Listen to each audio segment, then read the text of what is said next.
Hello दोस्तों, आपका हमारे YouTube channel science by SK में स्वागत है। आज हम फिर से लेके आए हैं क्लास 12 बायोलॉजी बोर्ड एग्ज़ाम 2025-26 के लिए 15 महत्वपूर्ण टिप्पणी जो कि 3 नंबरों में पूछी जाती हैं, और ये संपूर्ण किताब से हम छांट कर लाए हैं जो कि बोर्ड एग्ज़ाम में हर बार पूछे जाते हैं किसी न किसी सेट में।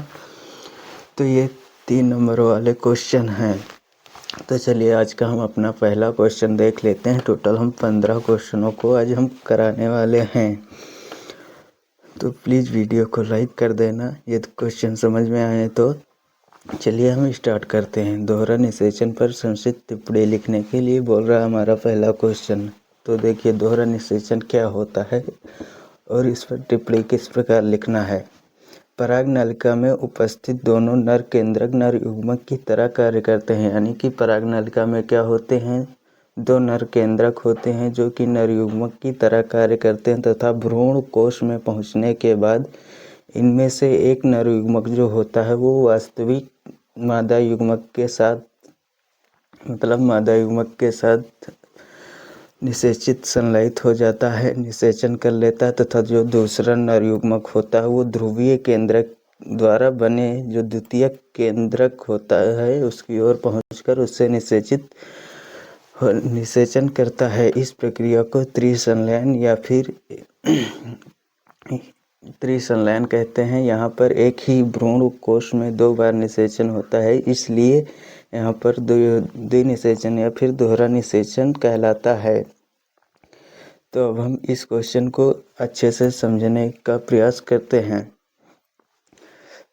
तो हमारा दोहरा निषेचन क्या है। पराग नलिका में उपस्थित दोनों नर केंद्रक जो होते हैं, दोनों नर केंद्रक नर युग्मक की तरह कार्य करते हैं, तथा भ्रूण कोश में पहुंचने के बाद, यानी कि जो एक नर युग्मक होता है वह भ्रूण कोश में पहुंचने के बाद इनमें से एक नर युग्मक वास्तविक मादा युग्मक के अंदर प्रवेश करके केंद्रक से संलयित हो जाता है। यानी कि मादा युग्मक के अंदर प्रवेश करके पहला वाला नर युग्मक वो क्या करता है, अंदर प्रवेश करके केंद्रक के साथ संलयित हो जाता है, तथा दूसरा जो नर युग्मक होता है वो ध्रुवीय केंद्रक द्वारा बने द्वितीयक केंद्रक की ओर पहुंचकर, यानी कि जो ध्रुवीय केंद्रक द्वारा बना होता है वो द्वितीय केंद्रक, उसकी ओर दूसरा नर युग्मक पहुंचकर उसे निषेचित कर देता है। इस प्रक्रिया को त्रिसंलयन कहते हैं। यहाँ पर एक ही भ्रूण कोश में, यानी कि जो एक ही भ्रूण कोश होता है, तो यहाँ पे एक ही भ्रूण कोश में 2 बार निषेचन होता है, इसलिए इस प्रक्रिया को द्विनिषेचन या फिर दोहरा निषेचन कहते हैं। तो हम आशा करते हैं आपको पहला क्वेश्चन समझ में आया होगा। हम चलते हैं अपने नेक्स्ट क्वेश्चन पर। हमारा नेक्स्ट क्वेश्चन क्या है, कृत्रिम संकरण पर संक्षिप्त टिप्पणी लिखिए। मनुष्य द्वारा होने वाले परागकण को कृत्रिम संकरण। अब कृत्रिम संकरण क्या होता है, तो मनुष्य द्वारा जो कराया जाता है उसे कृत्रिम संकरण कहते हैं। इसमें क्या किया जाता है, तो मनुष्य अपनी इच्छा अनुसार किसी पुष्प के परागकण को दूसरे पुष्प के वर्तिका, यानी कि उसी जात के दूसरे वर्तिकाग्र तक पहुंचाता है मनुष्य स्वयं। तो अच्छे से समझते हैं। मनुष्य द्वारा होने वाले परागकण को कृत्रिम परागण कहते हैं, यानी कि जो मनुष्य क्रिया कराता है उसे कृत्रिम परागण कहते हैं। इसमें मनुष्य इच्छा अनुसार किसी पुष्प के परागकण को उसी जाति के दूसरे पुष्प के वर्तिकाग्र तक पहुंचाता है। जो परागकण होते हैं वो मनुष्य किसी दूसरे पुष्प के वर्तिकाग्र परागकणों को लाता है और दूसरे पुष्प के वर्तिकाग्र पर रख देता है। इसके बाद क्या करता है, तो थैली या बैंगन या बोरा वस्त्राकरण द्वारा उसे ढक देता है। इस प्रक्रिया में किसी पुष्प के नर परागकोश, यानी कि क्या करता है, तो इस प्रक्रिया में किसी पुष्प के नर परागकोश को काट कर निकाल देते हैं। जो कि द्विलिंगी पुष्प होता है उसमें क्या करते हैं, तो नर परागकोश को काट देते हैं और उसमें मादा वर्तिकाग्र को रहने देते हैं। इसके बाद पुष्प में पॉलीथीन से ढक देते हैं ताकि दूसरे परागकण उस जो वर्तिकाग्र होता है उस पर न आ सकें। फिर क्या करता है, अपनी इच्छा अनुसार पुष्प के परागकणों को लाकर यानी कि किसी भी जात के पुष्प के परागकणों को लाता है, उस पुष्प के वर्तिकाग्र पर छिड़क देता है, फिर से पुष्प को दोबारा ढक देता है, जिससे संकरण आसानी से हो जाता है। पुष्प को तब तक ढक देता है तब तक के लिए कि जब तक उसमें निषेचन न हो जाए, किसमें, वर्तिकाग्र में। तो हम आशा करते हैं आपको यह भी क्वेश्चन समझ में आया होगा। चलते हैं नेक्स्ट क्वेश्चन की ओर। हमारा तीसरा क्वेश्चन है, अपरा पर संचित टिप्पणी। अपरा क्या होता है? तो अपरा वह अंग है जिसके द्वारा गर्भाशय में स्थित भ्रूण के शरीर में माता के रक्त द्वारा पोषण, यानी कि अपरा वह अंग है जिसके द्वारा भ्रूण को पोषण मिलता रहता है माता के गर्भाशय में। अपरा वह अंग है जिसके द्वारा गर्भाशय में स्थित भ्रूण के शरीर में माता के रक्त द्वारा पोषण पहुंचता रहता है और जिससे भ्रूण वृद्धि करता है। जब माता के जो अपरा होता है उसके माध्यम से माता के रक्त द्वारा भ्रूण को पोषण पहुंचता रहता है और भ्रूण वृद्धि करता रहता है। उसी के अपरा के द्वारा ही जो शिशु का मलमूत्र होता है वो भी माता के रक्त में आता है और वहाँ से सप्लाई होकर बाहर आता है। अब अपरा के कार्य हम देख लेते हैं। अपरा के द्वारा भ्रूण को पोषण मिलता है तथा क्या होता है, अपरा उत्सर्जन में भी सहायक होता है, यानी कि जो शिशु का मलमूत्र होता है वो भी उत्सर्जित करता है। अपरा द्वारा स्रावित हार्मोन गर्भावस्था बनाए रखने तथा शिशु को जन्म देने में सहायक होते हैं, यानी कि जो अपरा द्वारा स्रावित हार्मोन होते हैं वो गर्भावस्था को बनाए रखने तथा शिशु को जन्म देने में भी सहायक होते हैं। तो अब हम चलते हैं अपने नेक्स्ट क्वेश्चन की ओर। तो हमारा चौथा क्वेश्चन क्या है, उल्बवेधन या एमनियोसेंटेसिस पर संक्षिप्त टिप्पणी लिखिए। यह भी क्वेश्चन बहुत ही इम्पोर्टेंट है। उल्बवेधन, इसमें क्या किया जाता है, यह एक ऐसी तकनीक है जिसके द्वारा गर्भाशय में स्थित जो भ्रूण होता है उसकी गुणसूत्रीय अनियमितता विकार की जानकारी प्राप्त की जाती है। इस यानी कि उल्बवेधन तकनीक के द्वारा जो माता के गर्भाशय में भ्रूण होता है उसकी हरकतों को जानने के लिए यह विधि अपनाई जाती है। इसमें क्या किया जाता है, माता के गर्भाशय में एमनियोटिक द्रव को इंजेक्शन की सहायता से निकालकर गुणसूत्र का निरीक्षण करते हैं ताकि भ्रूण को गंभीर रोगों से बचाया जा सके। उल्बवेधन एक ऐसी तकनीक है जिसके द्वारा गर्भावस्था में भ्रूण की गुणसूत्रीय अनियमितता विकार की जानकारी प्राप्त की जाती है। इसमें गर्भाशय से एमनियोटिक द्रव को इंजेक्शन की सहायता से निकाला जाता है, यानी कि जो गर्भाशय में भ्रूण होता है उसके बाहर भ्रूण मतलब गर्भाशय में जब भ्रूण होता है तो वहीं पर एमनियोटिक द्रव भरा रहता है, उसको क्या किया जाता है, तो इंजेक्शन के माध्यम से निकाला जाता है।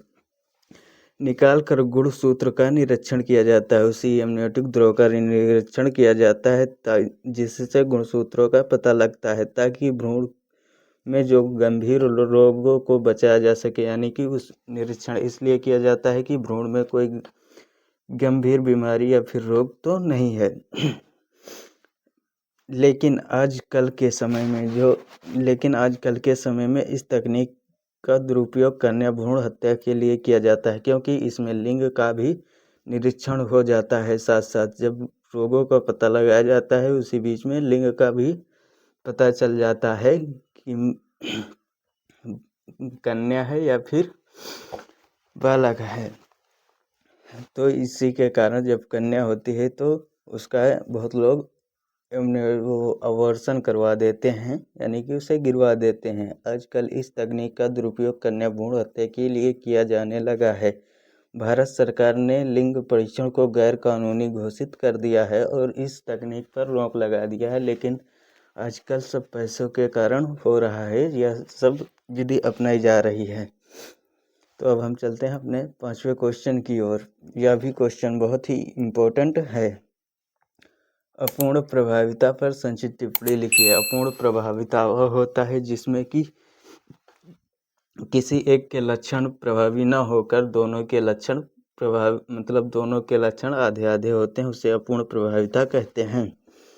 दो विपरीत लक्षण वाले पौधे के पुष्पों के बीच संकरण कराने पर जब एक लक्षण दूसरे लक्षण को पूरी तरह न दबा सके तो इसे अपूर्ण प्रभाविता कहते हैं। जब दो विपरीत लक्षण वाले पौधों के पुष्पों के बीच संकरण कराया जाता है तो क्या होता है, जब जो एक लक्षण होता है वो दूसरे लक्षण को पूरी तरह से न दबा सके तो उसे ही अपूर्ण प्रभाविता कहते हैं। अब क्या होता है, यहाँ पर गुलाबांस का एक पुष्प होता है, इसमें क्या किया जाता है, लाल पुष्प लिया जाता है और सफ़ेद पुष्प लिया जाता है, जिसे लाल पुष्प को कैपिटल RR से दर्शाते हैं और सफ़ेद पुष्प को स्मॉल RR से।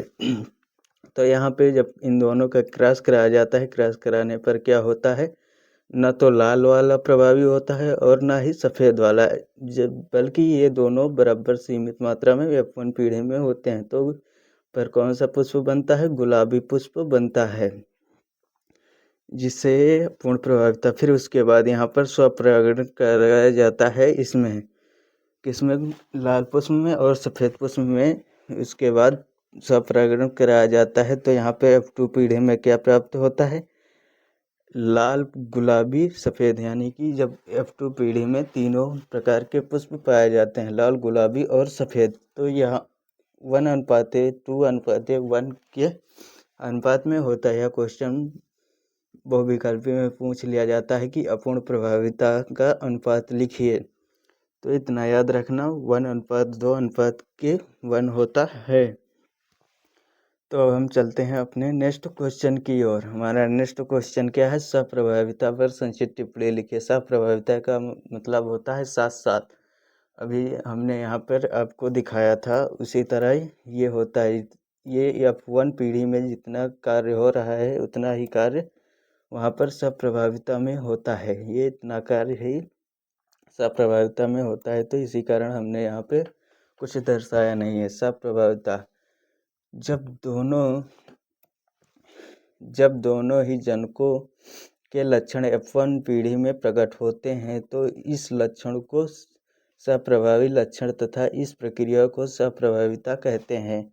अभी हमने आपको पीछे दिखाया था, लाल पुष्प और सफ़ेद पुष्प का संकरण कराने पर गुलाबी पुष्प प्राप्त होता है F1 पीढ़ी में, तो इतना ही वहाँ पर भी होता है।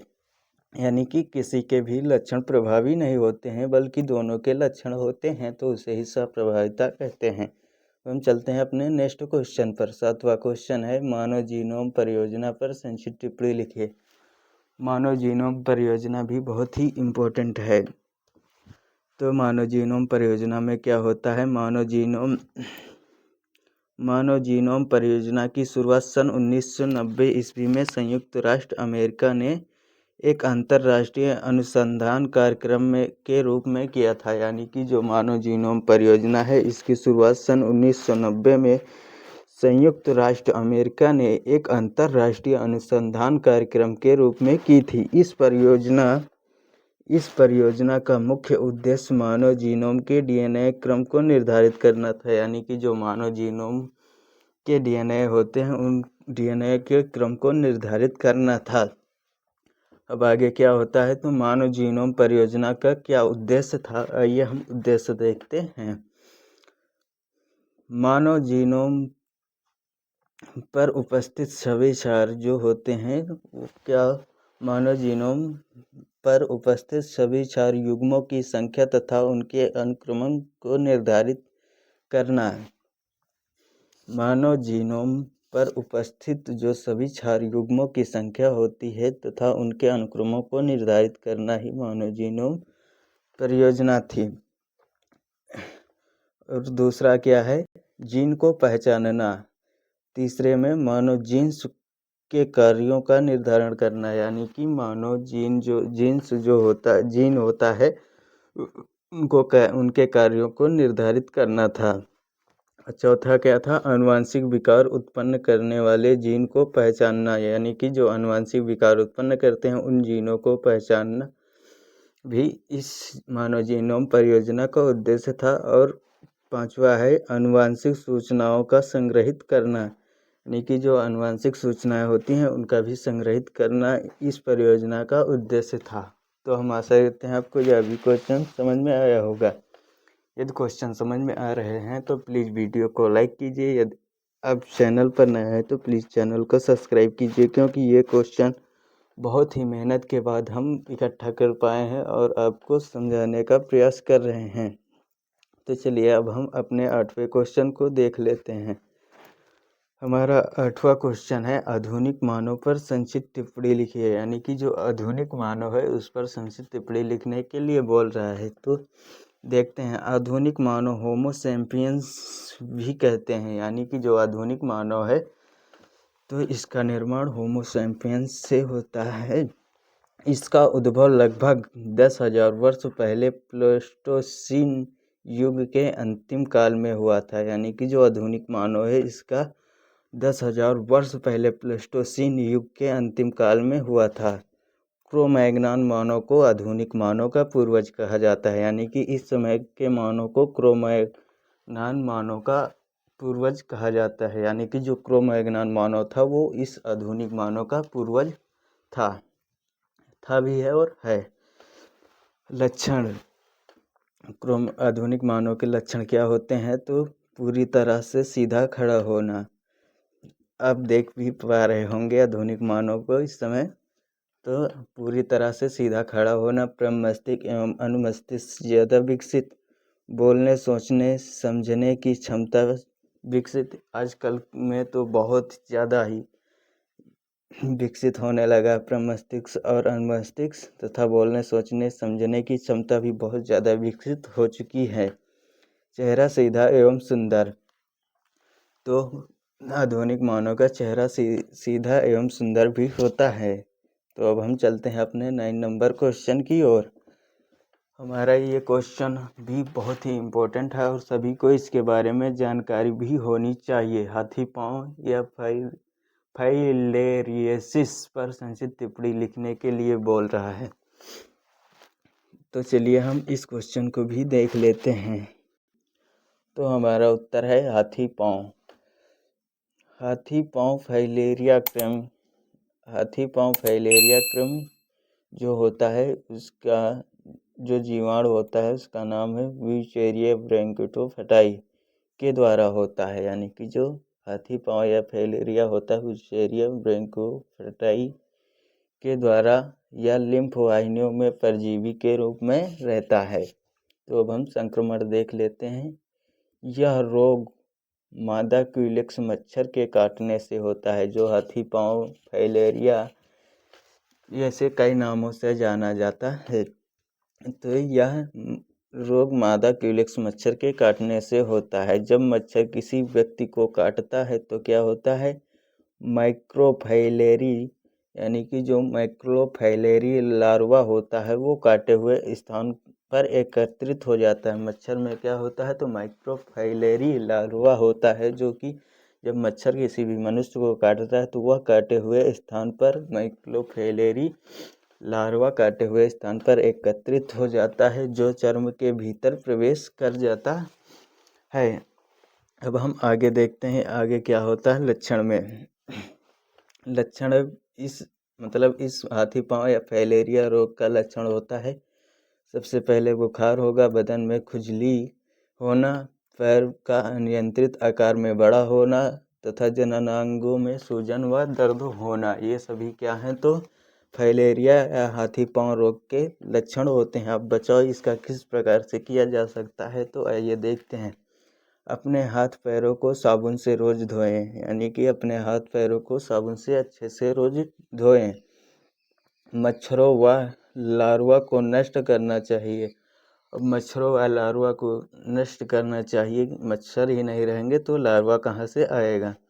सोते समय मच्छरदानी का प्रयोग करना चाहिए, जिससे कि सोते समय मच्छर आपको काट ना सकें। विटामिन ए वाले स्रोतों का सेवन करना चाहिए। विटामिन ए वाले स्रोतों का जब सेवन करोगे तो लार्वा शरीर में की जो मांसपेशियां होती हैं वो मजबूत हो जाती हैं, जिससे कि इतनी जल्दी से आपको यह रोग नहीं होगा। तो अब हम चलते हैं अपने अगले क्वेश्चन की ओर। हमारा 10 नंबर क्वेश्चन भी बहुत ही इम्पोर्टेंट है। बीटी फसल पर संक्षिप्त टिप्पणी से मैंने कई बार करा भी दिया है, अब जब 3 नंबर वाले क्वेश्चनों को करा रहे हैं तो फिर से कराएंगे, और अभी 5 नंबर वाले क्वेश्चनों में भी शायद यह क्वेश्चन कराएंगे। ये तो पूछा जाता होगा, तो क्योंकि यह क्वेश्चन हर एक प्रकार से पूछा जाता है। बीटी फसल पर संक्षिप्त टिप्पणी लिखिए। बीटी फसल जैव प्रौद्योगिकी द्वारा तैयार की गई एक ऐसी फसल होती है जिसमें कीटनाशकों की आवश्यकता नहीं होती है। यानी कि बीटी फसल एक ऐसी फसल होती है जो कि कीटनाशक की आवश्यकता नहीं होती है, या कीटों को स्वयं ही मार देती है। इस फसल के द्वारा जब भी इस फसल को कोई कीट खाता है तो वह कीट स्वयं ही मर जाता है, क्योंकि इस फसल में बीटी विष रहता है। जब भी इस फसल को कोई कीट खाएगा तो वह विष उसके आहार नाल को क्षतिग्रस्त कर देता है और वह कीट मर जाता है। इसलिए इसमें कोई भी कीटनाशक की आवश्यकता नहीं होती है बीटी फसल में। बीटी फसल जैव प्रौद्योगिकी द्वारा तैयार की गई एक ऐसी फसल होती है जिसमें कीटनाशकों की आवश्यकता नहीं होती है। इस फसल में बैसिलस थ्यूरिनजेनेसिस नामक जीवाणु का प्रयोग किया जाता है। यानी कि जो बीटी फसल होता है तो इसमें बैसिलस थ्यूरिनजेनेसिस नामक जीवाणु का प्रयोग किया जाता है। यह जीवाणु बीटी विष उत्पन्न करता है। जब भी कोई कीट इस फसल की पत्तियों, फलों, फूलों को खाता है, यानी कि इस पौधे के किसी भी भाग को खाएगा वह कीट, तो जो बीटी विष होता है तो वह बीटी विष उसके शरीर में प्रवेश करेगा और उसके आहार नाल को क्षतिग्रस्त कर देता है, जिससे कीटाणु मर जाता है। तो बीटी विष कीट के आहार नाल को क्षतिग्रस्त कर देता है, जिससे आहार नाल फट जाती है तथा कीट मर जाता है। जब आहार नाल फट जाएगी तो कीट अपने आप ही मर जाएगा। अब जैसे बीटी कपास, बीटी बैंगन, अभी तक यही 2 फसलें बन चुकी हैं। मतलब जब इस बीटी फसल पर अभी तक 2 ही बीटी फसल बनाई जा चुकी हैं, बाकियों पर कार्य चल रहा है। तो आइए अब हम अगले क्वेश्चन को देखते हैं। हम आशा करते हैं यह क्वेश्चन आपको समझ में आ गया होगा। हमारा 11 नंबर क्वेश्चन है, प्रतिबंधन एंजाइम पर टिप्पणी लिखिए। तो प्रतिबंधन एंजाइम क्या होता है? ये आनुवांशिक अभियांत्रिकी के सबसे महत्वपूर्ण एंजाइम हैं। इनकी खोज जो की थी, प्रतिबंधन एंजाइम की खोज वो अर्बन नामक वैज्ञानिक ने की थी। इस एंजाइम का पृथक्करण सर्वप्रथम नैन्थस तथा स्मिथ नामक वैज्ञानिक ने की थी। इसे आणविक कैंची भी कहा जाता है। यह डीएनए खंड को विशिष्ट स्थान से काटता है। जो डीएनए खंड होता है उसे प्रतिबंधन एंडोन्यूक्लियेज एंजाइम ही काटता है। इसका पूरा नाम है प्रतिबंधन एंडोन्यूक्लियेज एंजाइम, जो कि डीएनए खंड को एक विशिष्ट स्थान से काटता है। तो चलिए देख लेते हैं। ये आनुवांशिक अभियांत्रिकी के सबसे महत्वपूर्ण एंजाइम हैं। इनकी खोज अर्बन नामक वैज्ञानिक ने की थी। इस एंजाइम का पृथक्करण सर्वप्रथम नैन्थस तथा स्मिथ नामक वैज्ञानिक ने की थी। इसे आणविक कैंची भी कहा जाता है। यह डीएनए खंड को एक विशिष्ट स्थान से काटता है तथा डीएनए खंडों को जोड़ने के लिए लाइगेज एंजाइम का प्रयोग किया जाता है। यानी कि प्रतिबंधन एंडोन्यूक्लियेज एंजाइम डीएनए खंड को काटता है और डीएनए खंड को जोड़ने के लिए लाइगेज एंजाइम का प्रयोग किया जाता है। तो प्रतिबंधन एंजाइम का पूरा नाम क्या है? प्रतिबंधन एंडोन्यूक्लियेज एंजाइम। तो अब हम चलते हैं अपने नेक्स्ट क्वेश्चन की ओर। हमारा 12 नंबर क्वेश्चन है, पारजीनी जंतु पर संक्षिप्त टिप्पणी लिखिए। पारजीनी जंतु यानी कि जब किसी जीव में डीएनए को हेर फेर बदल किया जाता है तो उसे पारजीनी जंतु कहते हैं। तो हम समझने का प्रयास करते हैं। ऐसे जंतु जिनके डीएनए में आनुवांशिक अभियांत्रिकी के द्वारा हेर फेर करके एक अतिरिक्त जीन प्रवेश करा दिया जाता है। तो परजीवी जंतु क्या होते हैं? ऐसे जंतु जिनके डीएनए में आनुवांशिक अभियांत्रिकी द्वारा हेर फेर करके एक अतिरिक्त जीन प्रवेश करा दिया जाता है, उसे परजीवी जंतु कहते हैं। जैसे डॉली भेड़, कागा बकरी, मीरा यानी कि डॉली भेड़, कागा गाय और मीरा बकरी आदि यह जंतु मूल जंतु से भिन्न होते हैं। यानी कि जो कागा गाय डॉली भेड़, कागा गाय, मेरा बकरी होता है। यह अन्य जंतुओं से भिन्न होते हैं। इनका उपयोग सामान्य रूप से इनका उपयोग होता है सामान्य शरीर व क्रिया विकास, रोगों का अध्ययन, उत्पादन, टीका सुरक्षा की जांचने के लिए किया जाता है। जब भी कोई टीका की जांच के नया टीका बनता है तो इन सभी ही जानवरों पर अध्ययन किया जाता है सर्वप्रथम। तो अब हम चलते हैं अपने नेक्स्ट क्वेश्चन की ओर। हमारा 13 नंबर क्वेश्चन क्या है? स्पर्धा पर संक्षिप्त टिप्पणी लिखिए। देखिए, स्पर्धा क्या होती है? जब कोई किसी एक चीज़ को लेकर दो जीवों या फिर दो मनुष्यों में उस चीज़ को लेकर लड़ाई झगड़ा होना, उसे ही स्पर्धा कहते हैं।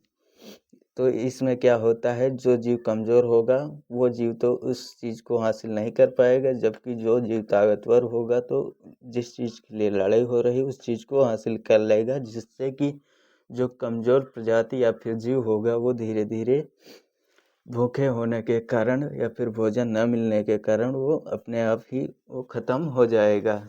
तो चलिए हम समझने का प्रयास करते हैं। जब दो या दो से क्या होता है, जब दो या दो से अधिक जाति के जीवों के बीच भोजन, स्थान, खनिज, यानी कि जब दो या दो से अधिक जीवों की जो जाति होती हैं उनके बीच में भोजन, स्थान, खनिज व जल आदि संसाधनों को लेकर संघर्ष होता है तो इसे ही स्पर्धा कहते हैं। जैसे कि यहाँ पर कोई भोजन है और इधर एक तगड़ा जानवर या जीव है और इधर एक हड्डियों का जीव है, तो इन दोनों में जब भी लड़ाई होगी तो कौन हासिल कर पाएगा? या हासिल कर पाएगा इस भोजन को, क्योंकि यही तगड़ा है और यह धीरे धीरे भूख या भोजन न मिलने के कारण ख़त्म हो जाएगा। हम आशा करते हैं आप समझ गए होंगे कि मेरा कहने का मतलब क्या है। तो चलिए हम क्वेश्चन को समझते हैं। जब दो या दो से अधिक जात के जीवों के बीच भोजन, खनिज, स्थान व जल आदि संसाधनों को लेकर संघर्ष होता है तो इसे स्पर्धा कहते हैं। जो जीव अधिक ताकतवर व वातावरण के अनुकूलतम होता है वो जीवित रहते हैं, जबकि जो कमज़ोर प्रतियोगी होते हैं वो धीरे धीरे विलुप्त हो जाते हैं। जब उन्हें भोजन, जल व स्थान रहने के लिए शुद्ध वातावरण नहीं मिलेगा तो वो अपने आप धीरे धीरे ख़त्म हो जाएंगे। तो अब हम चलते हैं अपने नेक्स्ट क्वेश्चन पर। हमारा नेक्स्ट क्वेश्चन है खाद्य श्रृंखला पर संक्षिप्त टिप्पणी लिखिए। यह भी क्वेश्चन बहुत ही इम्पोर्टेंट है। खाद्य श्रृंखला पर संक्षिप्त टिप्पणी लिखिए। पारिस्थितिकी तंत्र है, यानी कि जो पारिस्थितिकी तंत्र है इसमें क्या होता है? पारिस्थितिकी तंत्र में एक जीव दूसरे जीव में भोज्य पदार्थों का स्थानांतरण खाद्य श्रृंखला कहलाता है। यानी कि जो पारिस्थितिकी तंत्र होता है उसमें एक जीव से दूसरे जीव में भोज्य पदार्थों का स्थानांतरण जो होता है उसे ही खाद्य श्रृंखला कहते हैं। विभिन्न पारिस्थितिक तंत्रों में खाद्य श्रृंखलाएं परस्पर मिलकर खाद्य जाल बनाती हैं। यानी कि जो खाद्य तंत्र होते हैं उन्हीं को मिलाकर खाद्य श्रृंखला बनती है, खाद्य जाल बनती है। इसमें ऊर्जा का प्रवाह एक दिशा में होता है। यानी कि जो खाद्य जाल होता है इसमें ऊर्जा का प्रवाह एक दिशा में होता है। जैसे कि घास है तो घास को कौन खाएगा? टिड्डा। फिर टिड्डे को कौन खाएगा? चिड़िया। अब चिड़िया को भी कोई खाएगा, वो है सर्प। अब सर्प को भी कोई खाएगा तो वो बाज। तो यहाँ पे मान लीजिए यहाँ पे 100% ऊर्जा थी घास में, तो अब टिड्डा में कितने प्रतिशत पहुँचेगी? 90% ऊर्जा पहुँचेगी। अब जो चिड़िया टिड्डा को खाएगी तब चिड़िया के पास कितना % पहुँचेगा ऊर्जा? जो वो पहुँचेगी 80% ऊर्जा चिड़िया के पास पहुँचेगी। जब चिड़िया को सर्प खाएगा तो सर्प के पास कितने % ऊर्जा पहुँचेगी? वो 70% ऊर्जा सर्प के पास पहुँचेगी। सर्प को बाज खाएगा तो बाज के पास कितने % ऊर्जा पहुँचेगी? वो 60% ऊर्जा बाज के पास पहुंचेगी। यह एक उदाहरण है, यही रियलिटी नहीं है, बल्कि यह समझाने के लिए था। बाकी ये 20% जब भी ऊर्जा कटती है तो 20% यहाँ, यानी कि घास में 100% थी तो टिड्डा में कितना परसेंट आ जाएगी, 80% ही टिड्डे को मिलेगी। तो इस तरह यह होता है।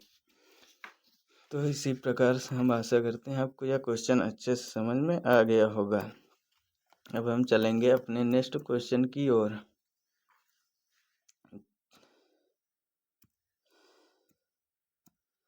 अब हमारा लास्ट और जो कि बहुत ही इम्पोर्टेंट क्वेश्चन है, और यह भी आज की वीडियो का लास्ट क्वेश्चन है, जो कि 3 नंबरों के क्वेश्चन आज हम टोटल 15 क्वेश्चन कराने वाले थे। तो अब आज का लास्ट क्वेश्चन आ गया है। रेड डाटा बुक पर संचित टिप्पणी लिखिए। रेड डाटा बुक, इसका नाम है IUCN। तो रेड डाटा बुक का पूरा नाम क्या है? तो IUCN का पूरा नाम है international union for conservation of nature, यानी कि IUCN का ये फुल फॉर्म है, international union for conservation of nature. तो रेड डाटा बुक IUCN द्वारा जारी की गई एक विशेष किताब है, जिसमें विलुप्त संकटग्रस्त क्षति आशंकित, यानी कि जो क्षति आशंकित, यानी कि जो बीमार हैं अधजीवों की एक सूची तैयार की गई है। अब उपयोगिता में हम देख लेते हैं। संकटग्रस्त जातियों का विवरण, वर्तमान में उपलब्ध जीवन की संख्या का आकलन, यानी कि तो इसमें इसकी उपयोगिता क्या है? रेड डाटा बुक की संकटग्रस्त जातियों का विवरण देती है तथा वर्तमान में उपलब्ध जीव की संख्या का आकलन कराती है, यानी कि वर्तमान में कितनी प्रजातियां हैं इस पृथ्वी पर। तथा तीसरा है विलुप्त प्रजातियों की भी सूची है, यानी कि जो विलुप्त प्रजातियां हैं उनका भी रेड डाटा बुक में नाम अंकित है, जिससे कि आसानी से हमें पता चलता है कि कितने जीव इस पृथ्वी पर अभी तक हैं, या फिर कितने जीव विलुप्त हो चुके हैं। तो अब हम फिर से मिलेंगे अगली वीडियो मोस्ट इम्पोर्टेंट टॉपिक को लेकर। तब तक के लिए फिर से मिलेंगे मोस्ट इम्पोर्टेंट टॉपिक को लेकर। अब आगे हम शायद 2 नंबरों वाले क्वेश्चनों को लेकर आएंगे। फुल वीडियो देखने के लिए धन्यवाद। फिर से मिलेंगे, तब तक के लिए thank you watching for video.